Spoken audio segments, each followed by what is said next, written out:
When you think about all of the positions in the infield, what would you say is the most important position out of all four? Some people would say third, some people might say second, most people would say shortstop, but honestly, I think that first base is one of the most important positions because if you don't have a good first baseman, it doesn't matter how good any of the other infielders are. If you can't get the ball to first base and get the outs at first base, then you can't get outs and your team doesn't get off the field. And most people think that first base is such an easy position to play, but there are little details about playing first base that every first baseman should know, and that's what we're covering today. In today's Bullpen Bulletin, I'm covering the 3 biggest areas that all first basemen need to know about how to play first base.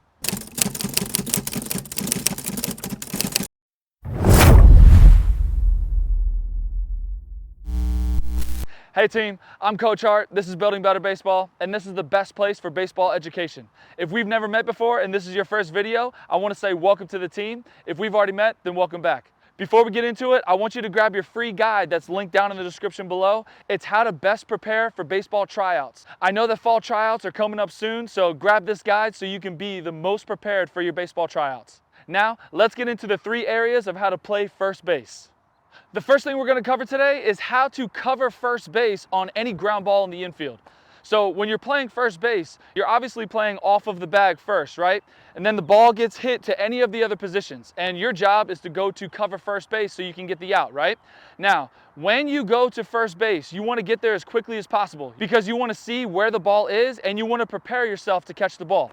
So when you get to the bag, you get here and you fully turn to where the ball is. If it's at third base, I'm going to turn my entire body to third base or shortstop or second base. Wherever it is, I'm going to turn my entire body to that position. Now, when I get to first base, I see a lot of players put their foot on the bag before the ball is thrown. And that's something that you don't want to do. You don't want to put your foot on the bag right away because you have no idea where the throw is going to go, right? If the throw is to the left, you need to be able to move your body and move your glove over here. If the throw is to the right, you need to do the same thing to the right. So you want to be mobile and agile and ready to react to wherever the throw is going to go. So when you get to the bag, one big thing is you want to straddle the bag first. Stand right in front of it and straddle the bag first. This way, you're facing the throw and you can move anywhere that the throw is. Now, when the throw is made after your teammate releases the ball, that's when you want to step onto the bag. You want to step on the bag with your throwing foot. So I'm right-handed, I'm going to step on it with my right foot. If I was left-handed, I would step on it with my left foot, right? This allows for you to get the most stretch as possible. You want to stretch as far as you can to cut down the distance on that ball. So when you get to first base, you're straddling the base just like this. You see the throw coming. If it's a perfect throw, that's when you put your foot on the bag and you stretch and you reach out and you catch the ball. If the throw was to the right, I would come over here, I would step on the bag, and then I would stretch over here like this. If the throw is to the left, then I would step on this side of the bag and I would stretch over here. So that's a really, really big thing that all players at first base need to do is they straddle the bag first and they don't handcuff themselves. If they're already starting like this, then the throw's over here. It's not very easy to react to that ball. And it's not very easy to react to the ball over here. You want to be here, and as soon as the throw comes, that's when you step on the bag and you reach. You step on the bag and you reach, right? So that's one big tip for fielding a ball that's being thrown from a teammate is straddling the bag here. As soon as the throw is made, you put your foot on the bag, you step out, and you catch the ball. One thing that you have to remember is if it is a high throw, you are able to tag the runner. So immediately, if you're here and you get on the bag like this and it's a high throw and you have to jump off of the bag, always, always, always make sure that you catch the ball and you come down to tag the player. Especially if the throw is high and to the home plate side. So I'm here like this and I would jump up, I would catch the ball and I would come down and I would tag the player just like that.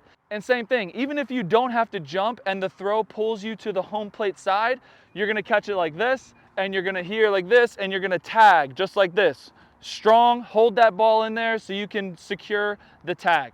So that's step number 1. There's not really too much to it, but the biggest thing is that you straddle the bag and wait to put your foot on the bag until you see where the throw is. And now we're gonna move on to number 2. So number 2, we are fielding the ground ball and the pitcher is covering first base. And we're gonna learn exactly how to toss it safely to the pitcher so we can make sure we get the out. So when you're at first base and you are fielding the ball, you're coming here and the ball is taking you over here to field it, and you're not going to be able to get to first base. The pitcher, first of all, should be covering first base. If they're not, then that's unfortunate. You're probably not going to get the out, right? Make sure at all times you do PFPs, pitchers fielding practice, to make sure the pitchers know to cover first base on a right side ground ball. So when you field that ball here, you're going to see the pitcher running here to cover first base. You want to close the distance. You don't want to just sit here waiting and then throw. That makes you tense and that doesn't make you loose. You want to keep your body moving when you throw the ball. So after you field the ball, if they're not there yet, you want to start moving towards first base to cut down the distance of your throw. So when you field it here, you see the pitcher coming here. You want to secure it in your hand and you want to pull it out as quickly as you can so the pitcher sees the ball. You want the pitcher to see the ball and see where it's coming from.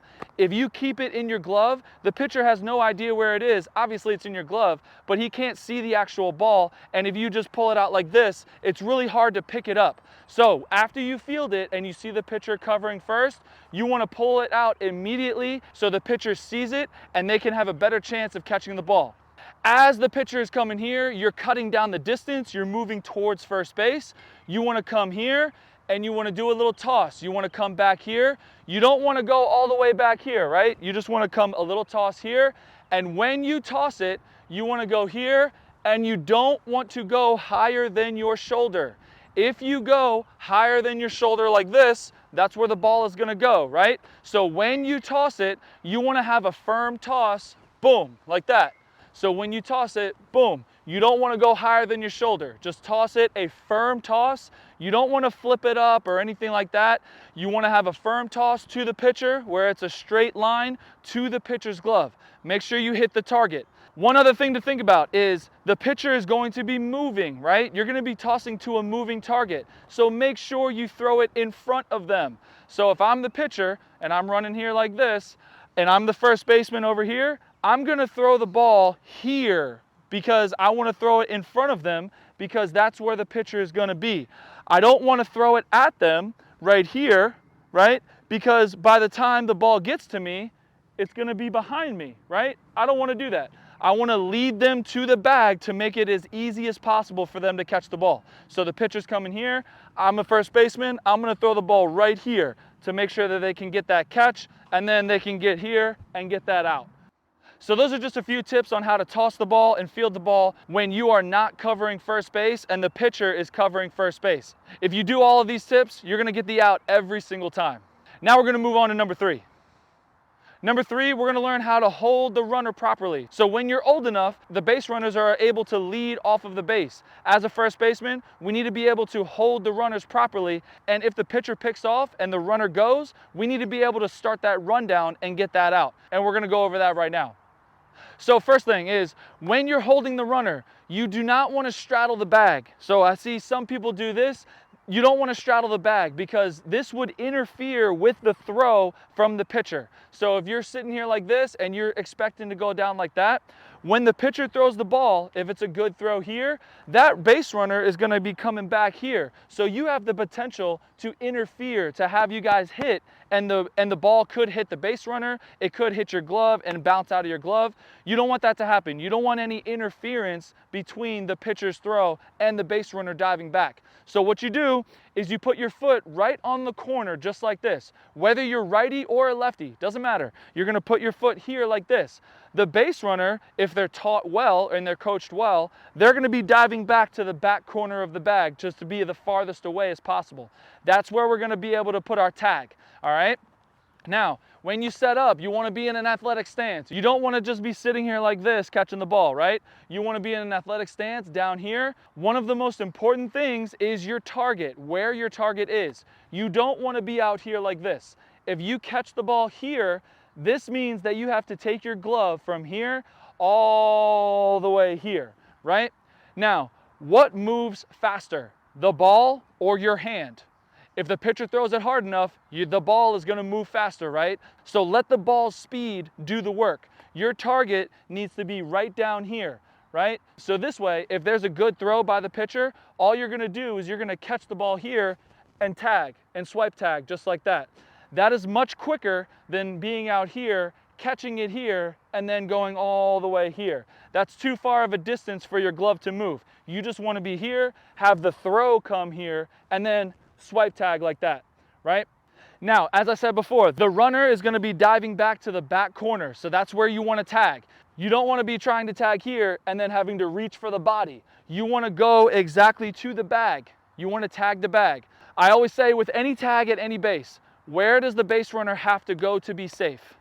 They have to go to the bag, right? So that's where your glove should go. No matter what, you want to catch it and you want to go here to the back corner of the bag. You don't want to reach out here to try to tag because they're going to slide under you. So after you catch it, boom, back corner of the bag, that's the greatest chance for you to tag them out. One more thing with this, if it is a bad throw, get the ball. If you need to get like a catcher and block the ball, block the ball.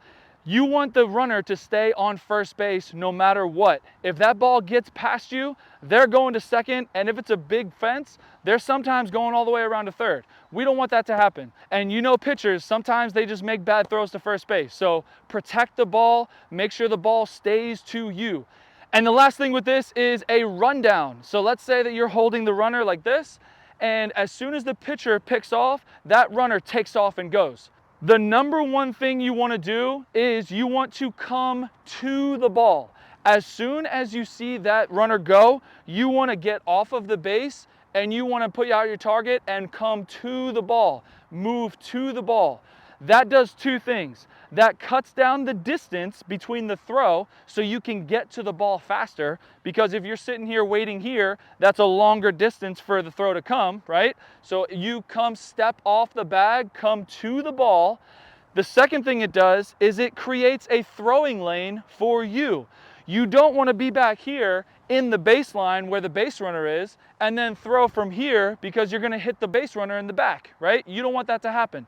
So when you're here like this, you want to come off of the base to the ball. When you catch the ball, pivot like this, and you're already to the side in that throwing lane. So you want to catch the ball, pivot here, and throw a strike to the shortstop who's going to be at that second base. But the biggest thing with the starting the rundown, if the base runner takes off, is that you're here. As soon as you see the runner go, you come off, you come to the ball, catch it, pivot. You have shortened the distance between the throws so you get the ball quicker. Plus, you have created your own little throwing lane where you're not going to hit the base runner and you'll be able to throw a strike to shortstop to get them out. So those are just a few big tips on how to cover first base, because all three of these situations happen all the time at first base. And this video will definitely help you prepare to play first base and to handle those situations. And before we go, don't forget to grab your free guide, How to Prepare for Baseball Tryouts. I know fall tryouts are coming up, so this guide is perfect for you to help prepare you and have your best tryout yet. So I hope you enjoyed today's video. I will see you next week for another edition of the Bullpen Bulletin.